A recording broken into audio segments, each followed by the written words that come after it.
Welcome to the Sacramentalists, a podcast where the ancient Christian faith is brought to bear on issues prevalent in modern culture.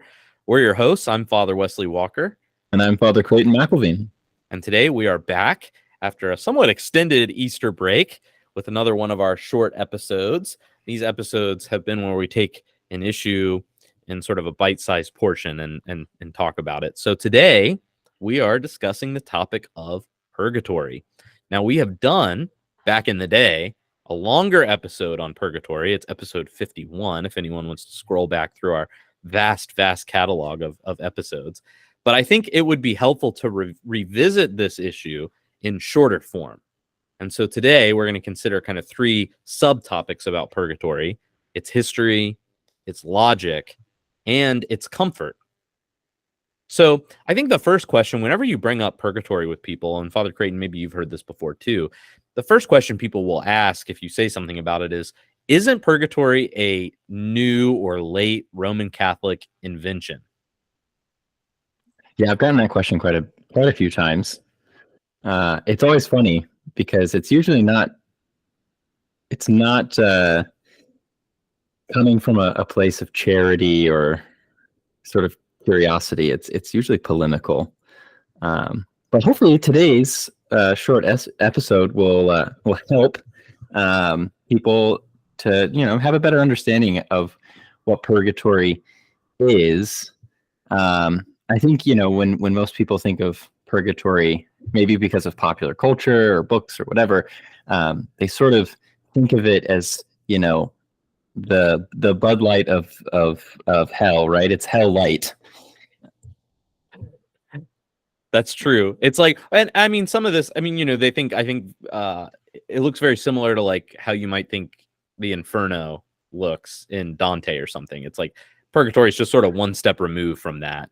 Yeah, I even think that Dante's Inferno, while a fantastic piece of classic literature that everyone should read, I think because people aren't familiar with Purgatorio and the Paradiso, they sort of forget that there's something in between.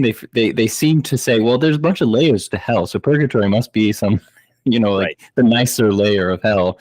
And they have a kind of surface level understanding of, that text specifically, but then how that's impacted, again, pop culture and, movies and TV and things like that. And we should say, too, I mean, in the history of the church, purgatory is one of those things that has developed throughout history, though, I mean, most of our doctrines have in some form or fashion. But I don't think the idea itself is new, nor is it uniquely Roman Catholic. In fact, we actually have a pretty solid patristic argument for something like purgatory early on, right? I mean, the first evidence for it actually predates Christianity. It has to do with the prayers for the departed, all the way back in 2 Maccabees 12:45. Judah Maccabee made atonement for the dead that they might be delivered from their sin. I mean, I think this assumes that there's something going on after death where people can benefit from the atonement and the prayers made by those of us who are here on earth. And so it seems very natural that Christians would, at a very early stage, adopt prayers for the dead in the liturgy, as well as picking up on some of these emphases. Yeah, development is not the same thing as invention, right? We develop, we clarify, and we gain language and understanding to talk about a particular thing. And you see this repeatedly in the patristic fathers and mothers of the church and their writings and the way they approach theology in general. It would be silly to assess the Christology of St. Justin Martyr by later Christological definitions or understandings, because he's working it out to that point. So we see, individuals like St. Irenaeus, and Origen, Tertullian, St. Cyprian, St. John Chrysostom, St. Augustine, all speak about post-mortem purification But that doesn't mean that their descriptions are always necessarily the same. They do differ. They approach things from sort of different perspectives, but they're all trying to deal with and articulate theologically that some form of purification continues after we die, and so I think, you know, we have to be able to grapple with this particular idea and not just toss it in the dustbin of history and say that it's some new invention or something like that, because it really isn't. Right. And I mean, you can find plenty of patristic witness. Now, I think we have to be careful here, because it's very easy to do what like a fundamentalist does with scripture, where we say, well, the scriptures say X, right? And we kind of we flatten out any kind of nuance, you know, or differences or whatever. But there is a patristic witness for the idea of postmortem purification, right? So Irenaeus, Origen, Tertullian, Cyprian, Chrysostom, and Augustine all describe something about postmortem purification, even while their individual descriptions and explanations of this might differ from each other. So we're not saying everybody has the exact same view and it looks like, you know, medieval Catholicism in the West or something like that. But there is this idea that people die and they need some sort of purification after their deaths in order to reach the beatific vision. What that looks like might differ father to father, but that can be said about many issues, especially early on in the church. Yeah. And, you know, someone like St. Gregory the Great would be a important historical hinge in the unfolding of that particular doctrine. In his dialogues, he says, each one will be presented to the judge exactly as he was when he departed this life. Yet there must be a cleansing fire before judgment because of some minor faults that may remain to be purged away. Does not Christ the truth say that if anyone blasphemes against the Holy Spirit, he shall not be forgiven, either in this world or in the world to come? Which is itself a quote from Matthew 12. Right, and his point there being, if the scriptures say in this life or in the life to come, a sin can't be forgiven, then it means that there are sins that can be forgiven in the life to come. And of course, the 12th century sees another development in terms of purgatory. Peter the Lombard really pushed the doctrine forward, because he started, I think, conceiving of purgatory, or at least he articulates a vision of purgatory where it is a specific place. And then, of course, Thomas Aquinas contributed further to unfolding that doctrine a little bit more in the appendix of the Summa. He says, if the debt of punishment is not paid in full after the stain of sin has been washed away by contrition, nor again are venial sins always removed when mortal sins are remitted, and if justice demands that sin be set in order by due punishment, it follows that one who, after contrition for his fault and after being absolved, dies before making due satisfaction, is punished after this life. And I do think you see that maybe in the like later medieval period. Purgatory is a little bit more about judgment and satisfaction. Maybe more modern articulations of purgatory, especially from the Roman Catholics, tend to emphasize development in holiness, progress in holiness, as maybe more of the emphasis on this particular topic. So I think it might help to ask the question, you know, we see a patristic witness here, we see a medieval witness for it. Does purgatory make sense? What is kind of the undergirding logic of purgatory? And I think it really relies on the fact that salvation is a process. You know, many of us think of salvation, at least many Western Christians who maybe were raised in more Protestant traditions, we think of salvation as an event. You know, I was baptized, or I asked Jesus into my heart. And that's certainly true in a sense, but there's also a progressive element to our salvation, right? It is a dimmer switch, not an on-off switch. Yeah, and you know, whether or not we put a word to it, like in the West, we may use the word like deification. The East may use the word theosis.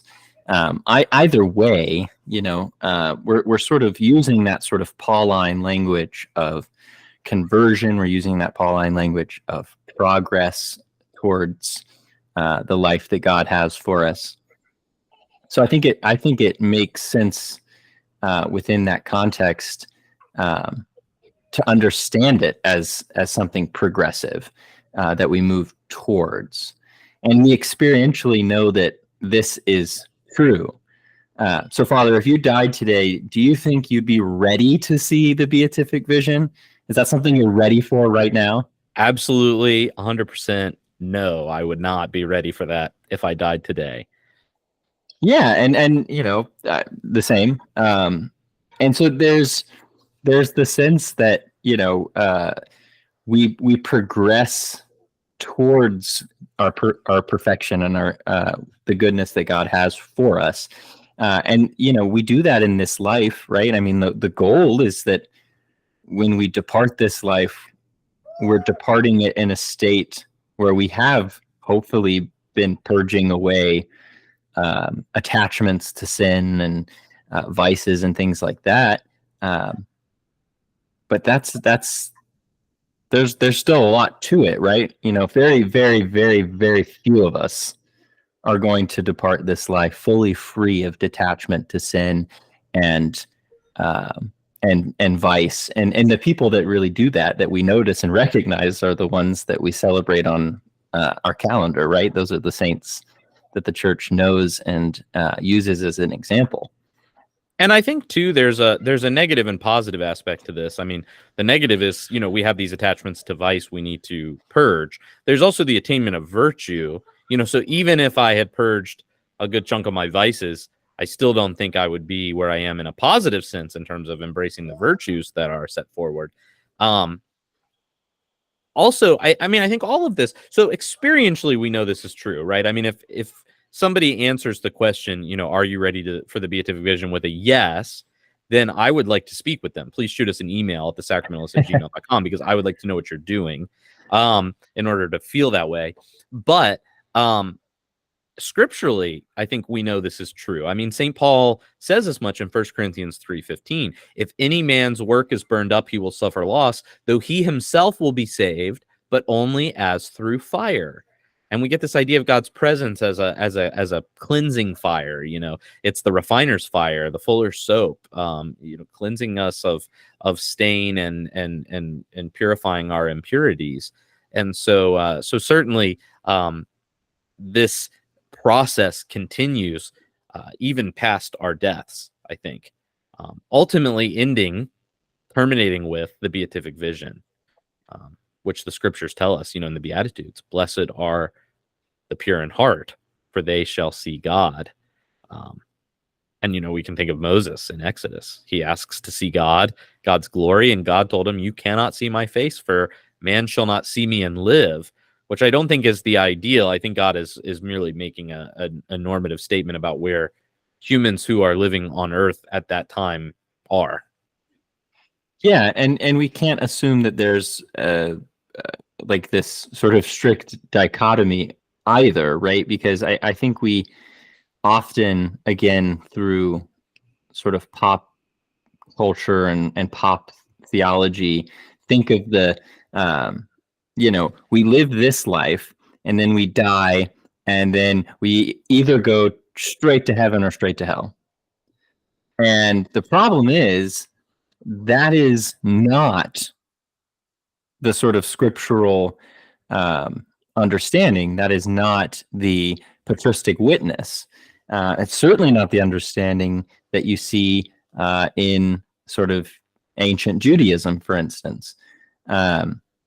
And so if we assume that there is either immediate heaven and immediate hell, then this wouldn't make sense. But that's an importation into Christianity. And so what happens, right?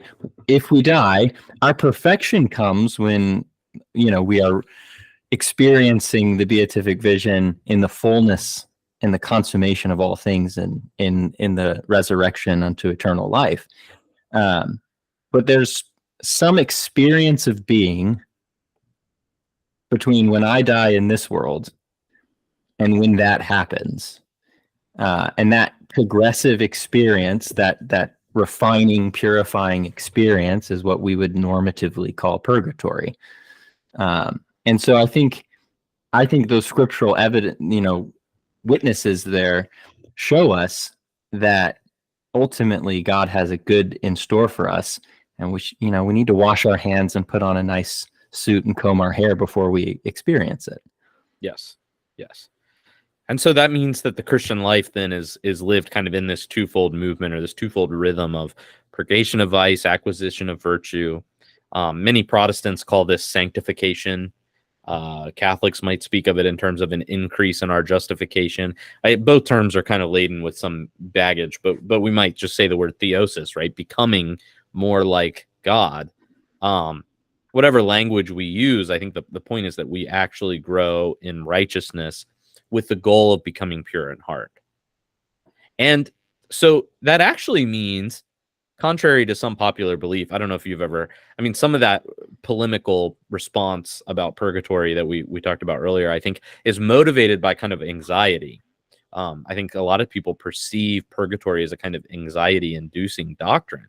In fact, I've met people who very much feel that way. Like maybe purgatory is some sort of test they won't pass. Right. And you hear that all over the place, but that's nothing further could be true. Purgatory itself it's a pastoral reality. It's a reminder that he who began a good work in you will bring it to completion at the day of Jesus Christ. Right. This is essentially pastoral. Right. The shepherd and bishop of our souls. Exactly. Right. It's not something that should induce anxiety. It's actually something that should bring comfort, right? Because that which makes me up, that is not faith, hope, and love, that is not virtue, goodness, and holiness, is going to be purged away through God's action, right? His presence and his gift of grace is going to prepare me to encounter him face to face. He wants us to be in his presence, right? He wants us to encounter him face to face. But he also cares for us, and he knows that we, until we are purified, cannot experience him. And so this is, it's so deeply pastoral. I try to remind people that no one who experiences purgatory will be prohibited from the beatific vision, right? You're not gonna fail the test. It's a comfort because we know that at the end of our purification, we will see God. No one who goes to purgatory doesn't make it to heaven. And I think that's something that we need to remind people of. Right. Absolutely. And also that I think reconfigures how we view what it is, in the sense that we don't see purgatory as God needlessly or cruelly inflicting punishment on us. It's not a big kid with a magnifying glass. It's a good way for him to bring us to where we need to be in order to become what we were created to be. Right. So, it's like going to the doctor. You go to the doctor with an out of joint bone and he has to pop it back into place. But that pain that you experience, which will probably be pretty severe, is for your own good. Yeah. The same is true when I punish my children, right? When any good parent punishes their children, it's not from a place of anger. It's not from a place of retribution. It's from a place of, I know what you can be. You haven't met that expectation because of some sort of flaw, vice, whatever. And so I'm doing this punishment as a way of freeing you from that vice. Now, of course, the child doesn't always see it that way.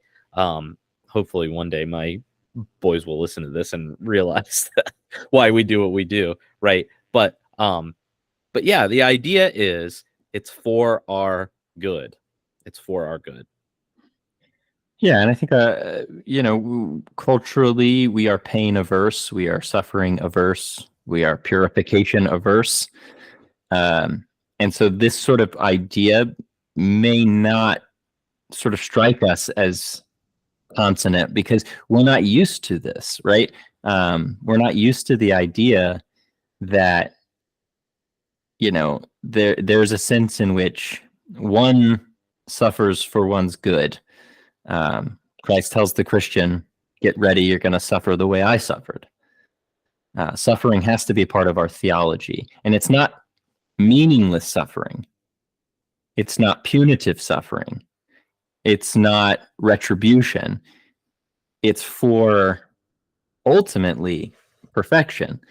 It's for good. This is something key to the Christian life that doesn't stop after this life. And that's, you think of the cheesy, gym posters like pain is gain. But like you have to kind of do that, right? We put our body through stress, strain, and purification. We eat well, we go to the gym, we do all these things. We have to strain the muscle to make it stronger. Yep.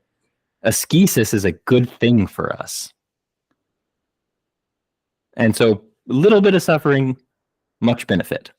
I think if I remember correctly, in episode 51, our longer episode on purgatory, we came up with the catchphrase, purgatory burns so good.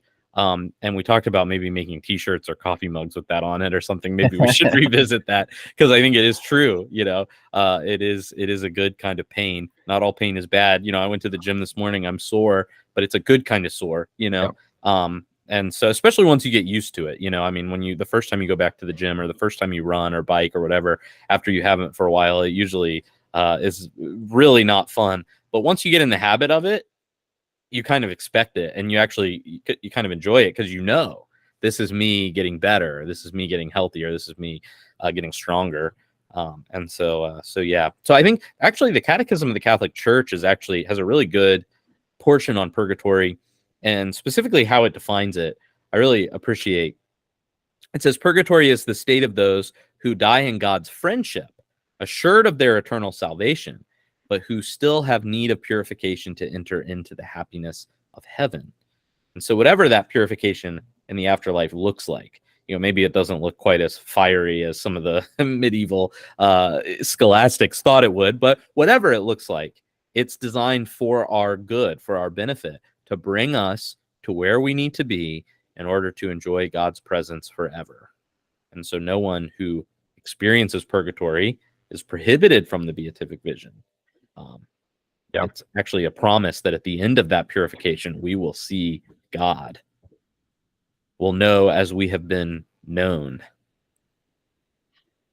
So listeners, watchers, pray for your humble podcast hosts that we will make it to purgatory. That's right. Yes. And hopefully with not too many millions of years. Right. Exactly. Yeah, exactly. Well, thank you. Well, listeners, we appreciate you as always. You can reach out to us on email, thesacramentalists@gmail.com. You can reach out to us on Facebook or Twitter. Please rate, review, subscribe to us wherever you get your podcasts. Like and subscribe here on YouTube down at the bottom of the page. Yeah, I guess we'll see you for our next episode.